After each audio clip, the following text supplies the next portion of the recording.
یہ جو ہے بالکل 10,000 کروڑ روپے صرف 3%.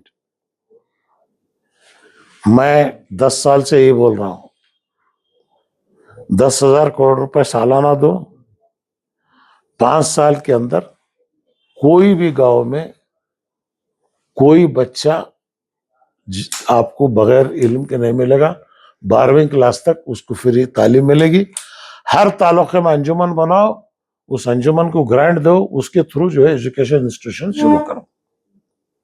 بالکل یہی ہے. اور میں تنظیموں سے بھی کہتا ہوں, سی ایم آپ کو بلائے نہیں بلائے دوسری بات ہے, آپ بلائیے, میٹنگ بلاؤ, ڈسکس کرو. علماء کرام ہے, جماعت اسلامی ہے, متعدد ماس ہے, آپ بلاؤ, میں آنے کے لیے تیار ہوں. آپ میدان میں اترنا چاہتے ہیں, یس اترو, میں بھی اترنے کے لیے تیار ہوں. اب وہ مسلم لیڈروں کا کام ہے علماء کرام کو ساتھ لے جانا. اب وہ نہیں لے گئے تو میں کیا کروں. الیکشن کے ٹائم پہ تو ساتھ رہتا ہے. ہاں الیکشن کے ٹائم پہ تو ساتھ رہتا ہے. ہاں, سب ووٹر کی ضرورت پڑتی ہے. آپ نے سی ایم کے ساتھ بات کی سر؟ نہیں, وہ تو میرا پرسنل دوست ہے, کئی ساری چیزیں ان کو بتایا ہوں میں, انشاءاللہ وعدہ کیے ہوں. اب دیکھیں گے کیا ہوتا ہے. کیا بجٹ کے تعلق سے؟ بجٹ کے تعلق سے, وقف بورڈ کے تعلق سے, کئی تعلقات سے بات چیت ہوئی ہے.